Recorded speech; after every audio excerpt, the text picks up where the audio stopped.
Hello everyone, I'm Jack Fisher and welcome to my world. And as of the making of this video, it's been about a year since Marvel launched an all-new, all-different Ultimate Universe. Now, I still haven't forgotten how excited I was when I first heard this news. I also haven't forgotten how much I advocated for this back in early 2022 with my Ultimate Reboot videos. But since the conclusion of Ultimate Invasion, as well as the launch of multiple Ultimate ongoing titles, I think the time is right for a retrospective as well as an overall assessment on how this new universe is unfolding. Yes, it's still in the early stages of development. Ultimate Invasion established the unique circumstances of this universe, and most of the comics that have come out are largely a reaction to these circumstances. Now, where it eventually leads, what creative direction it will go, and how this new Ultimate Universe will further manifest, that remains to be seen. Because like any ongoing comic book series, it's a fluid narrative.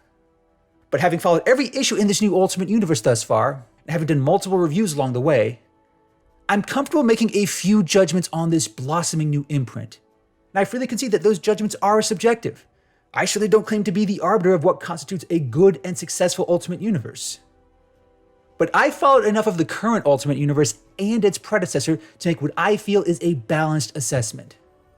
And I'll start by saying with confidence that Ultimate Invasion got things started in a very effective way. What Jonathan Hickman laid out in this story, as well as the one-shot Ultimate Universe comic that came after it, that was a success by most measures. It didn't completely start from scratch, having used one of the last remaining characters in the former Ultimate Universe in the Maker to establish this new universe. While I personally had hoped that this new universe would be more of a clean slate, I think Ultimate Invasion still worked because it was poetically fitting. The last vestige of a dead universe is used to lay the foundations of an entirely new universe, one that is rendered very different by necessity because of his machinations. But in terms of how those differences have manifested over the course of multiple comics, that's more of a mixed bag. With respect to Ultimate Spider-Man, I think it's hard to argue that this part of the 6160 universe is the best part of that mix. Of all the new Ultimate titles to come out, this series has garnered the most praise, and understandably so. Fittingly enough, it's also written by Jonathan Hickman, the same one behind the origins of this new Ultimate Universe. And he really has built something special with his Ultimate Spider-Man. It's not just a bold new vision for Peter Parker or the themes of power and responsibility that come with being Spider-Man.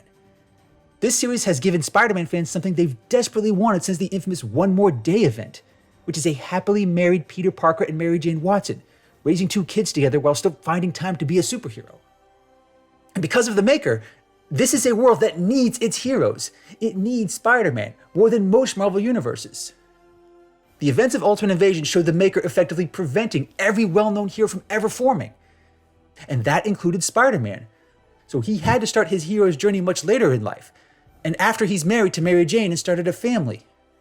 By nearly every measure, Ultimate Spider-Man delivers on the best of what Ultimate Marvel can give us. A new vision for an iconic character that's distinct from what we've been getting in the mainline comics. It also helps that the mainline Spider-Man comics during the emergence of this new universe have been not great in the eyes of many fans. But that has only helped the overall fan reaction as well as the sales of Ultimate Spider-Man. Much like its predecessor in the former Ultimate Universe, Spider-Man is the linchpin of this imprint. It also feels like that, so long as this series continues to deliver in a way that excites many jaded Spider-Man fans, this new Ultimate Universe will continue. Now that may or may not be a good thing, because the previous Ultimate Universe arguably continued way longer than it should have because of Ultimate Spider-Man. Its former writer, Brian Michael Bendis, was the only one who managed to maintain interest in Ultimate Marvel despite multiple relaunches failing miserably to reignite interest. The fact that the former Ultimate Universe depended so heavily on one title and one writer was a weakness in the long run. Whenever Bendis was going to leave Ultimate Spider-Man, Ultimate Marvel was sure to end shortly after. And I contend it would be just as detrimental to this new Ultimate Universe if the same thing played out with Jonathan Hickman.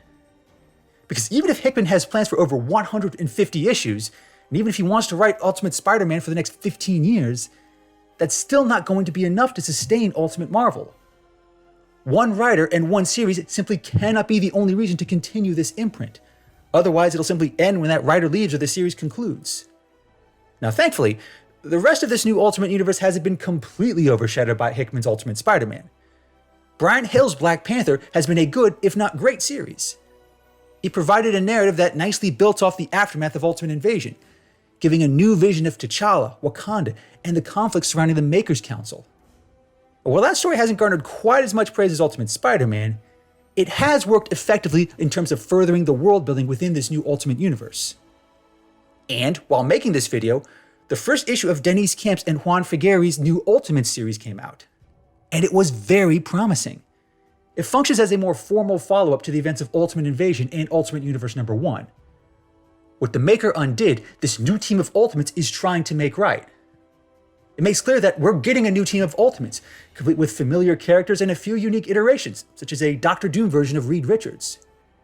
It has also set the stage for other familiar heroes to emerge, albeit in different forms. It all seems to be setting the stage for a big event involving the Makers Council, which is the last vestige of the regime that so severely disrupted this entire Marvel universe. In a sense, it feels like the end of the beginning, the defeat of this immensely disruptive force that reshaped the universe for the selfish vanity of the Maker. What comes after that? It's hard to say. But one thing is clear. This new Ultimate Universe will have plenty to work with and build on, at least for the Ultimates. And then there's Ultimate X-Men. This is where I know I'm going to lose some people, because I've made my opinions very clear about the first few issues of Ultimate X-Men. I've also got quite a bit of criticism and backlash for my takes. To this day, I still get angry comments claiming I just didn't like it because it was too different, or that I somehow have a problem with the writer, Peach Momoko. And full disclosure, I don't. And for the record, I stand by all my criticisms. If anything, the angry comments I've gotten have only further validated those criticisms. Because for a comic to be called Ultimate X-Men and have so little to do with X-Men, Ultimate Marvel, or the very concept of mutants, I still contend that this series has been a dumb, distasteful, and just plain idiotic way to build the X-Men in this world. And thus far, everyone who has tried to argue with me over this has just been making excuses. But beyond those criticisms, beyond the fact that Ultimate X-Men does not at all mesh with the tone, spirit, or larger narrative of X-Men or Ultimate Marvel, this series is one of the biggest, reddest flags for this new Ultimate Universe. Because unlike other Ultimate books, it actively avoids using any character, theme, or setting that is familiar to either fans of X-Men or the former Ultimate Universe. It's not just that there's no Xavier Institute, Magneto, Wolverine, or Sentinels. There's just nothing in this series that meshes with the larger themes surrounding X-Men. It's not about people being born different and facing hatred and bigotry. It's just about a bunch of Japanese kids getting superpowers, being able to use those powers with pretty much no training, deciding to become superheroes and, well, not much else. Now that might make for a decent Shogun manga series, but not for a competent X-Men series. That alone is troubling enough, but if there's one key issue here that could bleed over into the rest of Ultimate Marvel, it's this. Ultimate X-Men is already making the same mistakes as its predecessor. It's trying to build a new X-Men series without any of the characters that anyone associates with X-Men. And at a time when shows like X-Men 97 have reignited the love and passion of generations of fans, that's an objectively stupid approach, and one that failed miserably the last time Marvel tried this. I know I've already recounted it before, but it's worth belaboring. The former Ultimate Universe failed in large part because it kept trying to replace well-known characters with dumb, uninteresting replacements. And Ultimate X-Men was where this effort manifested the most, often out of necessity because previous writers had killed off so many characters. Through multiple relaunches and multiple writers, Ultimate X-Men just failed to gain any interest or intrigue. None of the new characters it introduced caught on. Some were just flat out forgotten. This new Ultimate X-Men series is basically trying to do the same thing, as though these complete unknowns can ever supplant the originals in the long run. Except they can't, and they won't. That is not a prediction. That is a certainty. And this new Ultimate Universe cannot survive in the long run if it tries too hard to replace too many well-known characters. Because if the only appeal of these characters is that they're so different from their predecessors, then that's a shallow appeal at best and a stupid gimmick at worst. And if future Ultimate titles attempt to build on that gimmick, then this new Ultimate Universe will not last, not beyond Hickman's run on Ultimate Spider-Man, however long that ends up being. Because being different for the sake of being different, simply doing plots that can't be done in the mainline comics, that is not enough to sustain this new Ultimate Universe. Because it just means that this imprint will end up being a dumping ground for all the worst ideas writers can't do in other comics. And eventually, the novelty will wear off. The narrative will collapse under the weight of too many bad ideas, and I strongly believe that this new Ultimate Universe deserves better than that. Now, there's no question that this universe will continue to manifest in ways that are unique and unexpected. Remember, the maker basically reshaped it into his own twisted vision. It cannot and will not result in an Ultimate Universe like the one that came before it, or even a new Marvel Universe being built from scratch. It's still very much in the early stages of development. However, some elements of this foundation could ultimately undermine its long-term future. It's very much a broken world thanks to a nefarious individual who was never supposed to be there. Fixing it has made for a remarkable story thus far, and one that's definitely worth telling. But it's entirely possible for that story to get derailed, either by trying too hard to be different from its predecessor, or by relying too heavily on Ultimate Spider-Man to prop it up. A lot of it depends on how extensive the current plan is for this new Ultimate Universe. Jonathan Hickman seems to have established some sort of vision.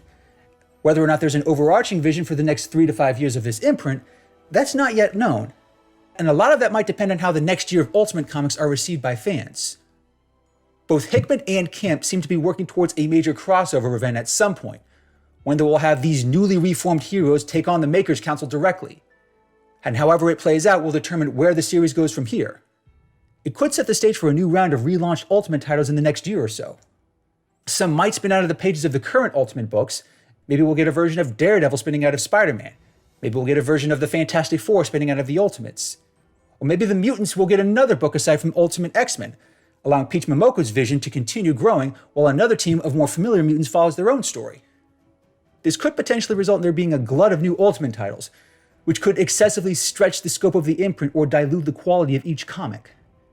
It could also result in messy, conflicting visions between writers, something that tends to happen a lot with any imprint, regardless of the circumstances. But this could also result in a more defined style and aesthetic for this new Ultimate Universe, one that could become every bit as distinct and iconic as its predecessor. I think a lot of that depends on how the first major showdown with the Makers Council plays out. That will help determine what this new Ultimate Universe will be in the coming years.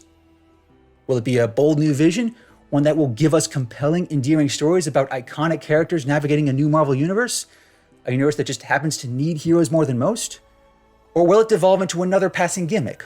One that will eventually spiral into obscurity, trying too hard to set itself apart, only to lose too much appeal to sustain itself in the long run? We don't yet know, and ultimately, only time will tell. Thanks for watching, everyone, and thanks for joining me in my world.